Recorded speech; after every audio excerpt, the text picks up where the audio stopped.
President Biden today signed the $1.2 trillion infrastructure bill. Thank you, thank you, thank you. Now, how much is $1 trillion? By some estimates, a stack of $1 trillion $1 bills would reach nearly a quarter of the way from Earth to the moon.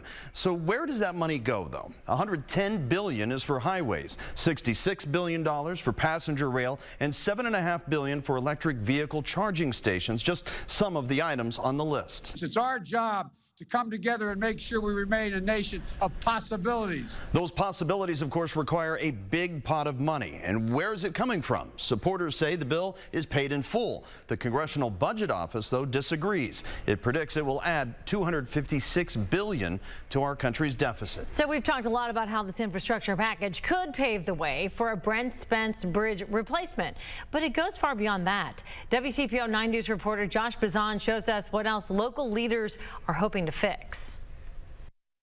The possibilities for the Cincinnati region in particular are vast. Jill Meyer is president and CEO of the Cincinnati USA Regional Chamber, and she was at the White House Monday to represent the Cincinnati region while President Biden signed a sweeping infrastructure bill into law. We have a lot going on in the region that stands to benefit from the bill. Meyer says the bill covers so many aspects of infrastructure that it will have a big impact beyond the Brent Spence Bridge. She points to some other issues, such as connecting more people to high-speed internet, updating highways, roads, and other bridges, and making big improvements to public transit options like Metro and Amtrak. Continuing to invest in transit so that we are moving people around our communities as efficiently and easily as we can. The bottom line is that this gives people a travel option that they don't have. The president's infrastructure plan sets aside $66 billion for passenger rail.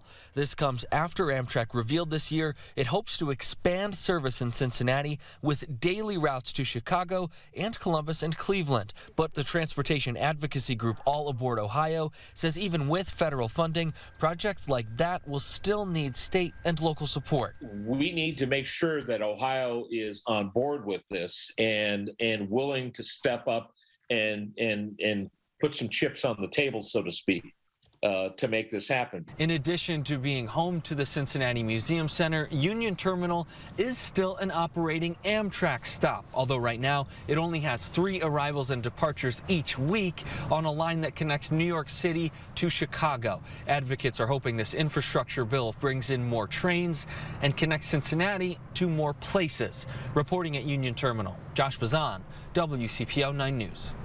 Of course, Senator Rob Portman of Ohio was one of the architects of the infrastructure bill. At the White House today, he said the lengthy fight over the bill reveals cracks in the foundation of government.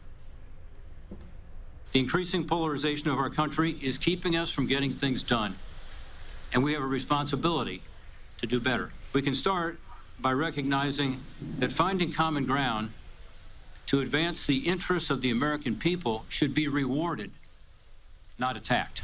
Portman says the highly charged partisan environment in Washington is why he's not running for re-election. This Friday, Vice President Kamala Harris will be in Columbus. She'll be there to talk about the infrastructure deal with a special focus on the Buckeye State. WCPO 9 News will have her visit covered for you.